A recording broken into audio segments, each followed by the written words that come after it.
Dans cette vidéo circulée, que j'ai réalisée en 2013, il y a un personnage aux chaussures vertes que j'incarne et qui fait la circulation à Ordos, en Mongolie intérieure, dans une ville fantôme.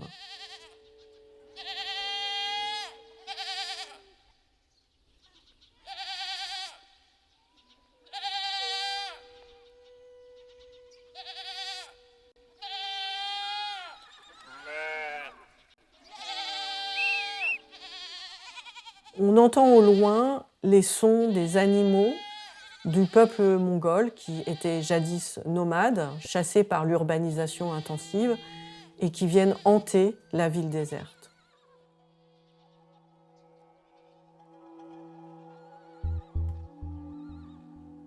Je m'appelle Edith Roux, je suis artiste, photographe et vidéaste. Je travaille depuis plus de 25 ans et je m'intéresse à la préservation de la multiplicité du vivant, humain ou non humain, et aux stratégies de résistance possibles face à la mondialisation.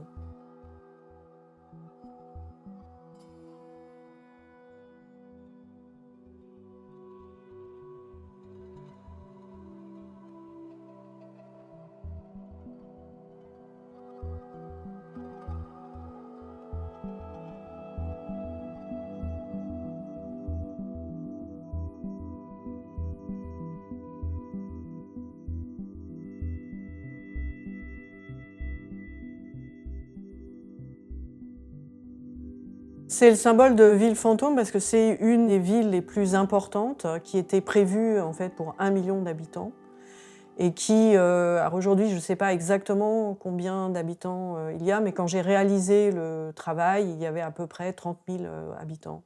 Et donc les rues sont désertes, il y a des personnes qui balayent alors qu'en fait il n'y a rien à balayer, il y a quelques voitures qui passent dans la journée. En fait la ville est artificiellement maintenue dans un état de propreté et de fonctionnement, mais il manque la chose essentielle, c'est-à-dire les habitants.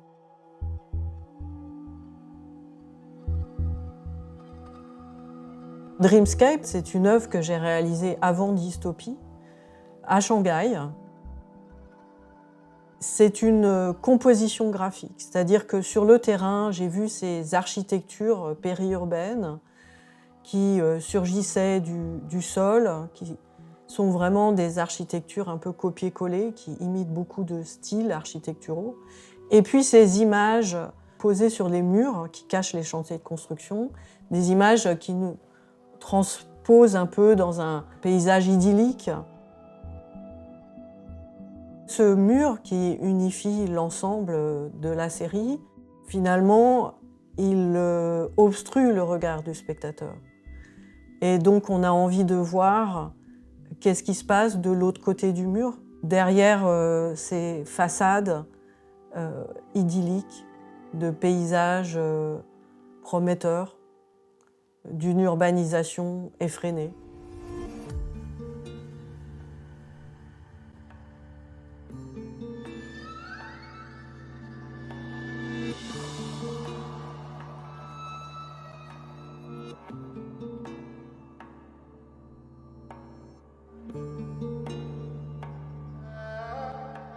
Dans mon travail, j'adopte des formes visuelles qui sont au service d'un projet et je m'enferme jamais dans un style ou une pratique. Les formes évoluent en fonction du projet. Les images sont toujours construites.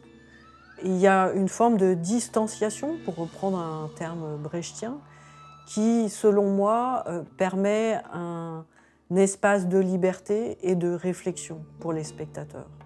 Depuis le début, en filigrane, il y a une dimension réflexive aussi sur le médium photographique lui-même, où le processus de fabrication de l'image est intégré dans les images elles-mêmes. Dans certains miroirs, on me voit en train de travailler, qui est une façon de réfléchir au point de vue donné sur ce territoire. Les formes que je développe, elles me viennent assez intuitivement. C'est jamais conceptualisé à l'avance. Là, j'étais sur le terrain, j'ai commencé à photographier les ruines et puis après, il y a eu la présence des personnes.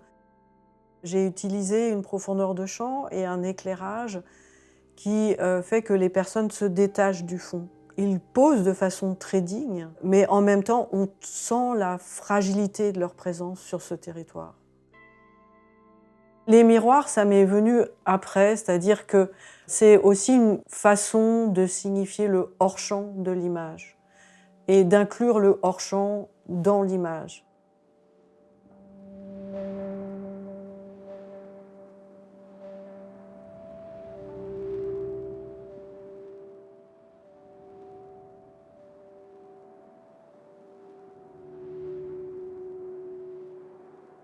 J'ai choisi de les représenter dans des situations du quotidien où à la fois ils témoignent de leur culture et en même temps ils témoignent aussi de leur vie quotidienne dans leur pays d'adoption. Ils ne sont pas représentés comme des victimes, mais au contraire dans différentes activités. Certains Ouïghours ne voulaient pas révéler leur visage parce qu'ils ont peur pour leur famille qui est restée sur place en région ouïghour. Devant cette censure, j'ai choisi de remplacer leur visage par des miroirs, mais des miroirs flous. Et le flou des miroirs renvoie en fait à l'opacité de chacun d'entre nous et aussi peut-être à cette part d'humanité qui nous rassemble, mais qui est au-delà de la représentation, qui est de l'ordre de l'invisible.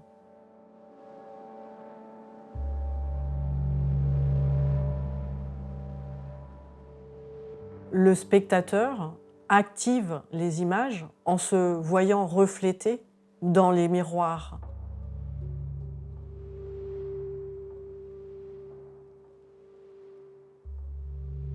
J'ai eu beaucoup d'admiration pour la capacité de résilience des Ouïghours en exil, malgré l'inquiétude et l'angoisse que suscite le manque de communication qu'ils ont avec leur famille restée sur place en région ouïghour.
Le médium vidéo, il est important pour moi et il complète le travail photographique avec la dimension sonore qui est très importante et le montage, la répétition de certains motifs visuels.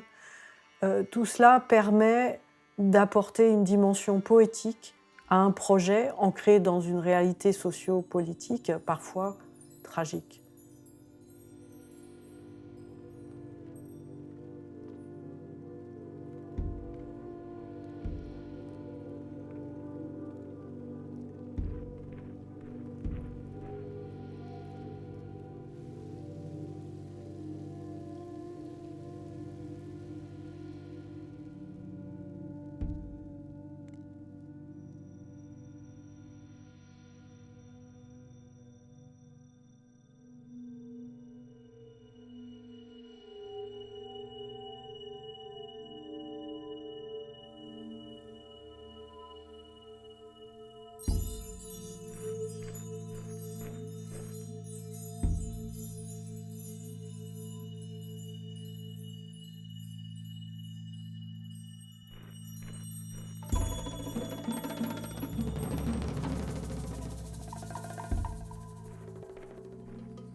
Les passantes. On pourrait dire que c'est une œuvre féministe, même post-féministe, qui déconstruit les codes hétéronormatifs du féminin et du masculin. Les mouvements chorégraphiés, reflets de nos altérités enfouies en chacun de nous donnent une perception non binaire du genre. Et c'était important pour moi de signifier que le genre ne peut pas être essentialisé et qu'il donne la possibilité à de multiples modalités d'existence.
C'était très important pour moi d'utiliser du sable.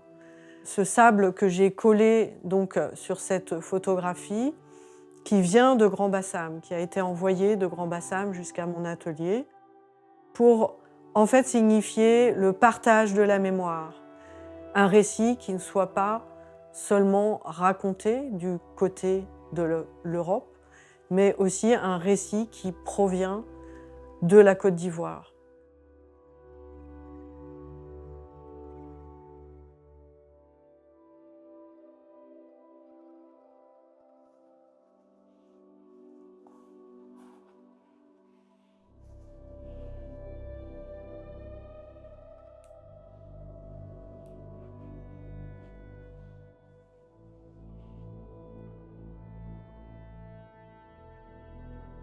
C'est une frise qui raconte le voyage du sable. C'est-à-dire que j'ai délégué les prises de vue aux différentes personnes qui ont participé au transport du sable. Et donc il vient de Grand-Bassam pour arriver jusqu'à mon atelier. Et là on voit par exemple une amie, Sarah, une amie ivoirienne qui porte le sable avec moi et moi qui l'emmène jusqu'à l'atelier.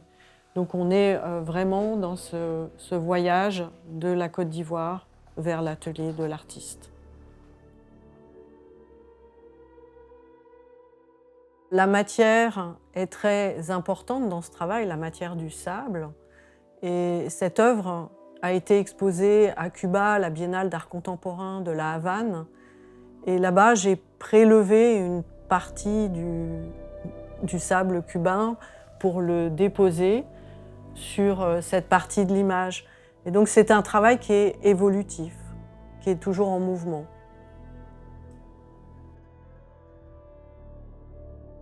Mon travail part dans de multiples directions. Il est toujours ancré dans des réalités sociopolitiques, parfois même tragiques, mais la forme du travail cherche dans une certaine mesure un réenchantement. Il y a certainement une dimension utopique dans le travail qui cherche à activer les imaginaires. Donc on pourrait dire que c'est un travail rhizomique dont les racines s'enrichissent à la rencontre de nouvelles racines sur le fil fragile d'une pensée en devenir.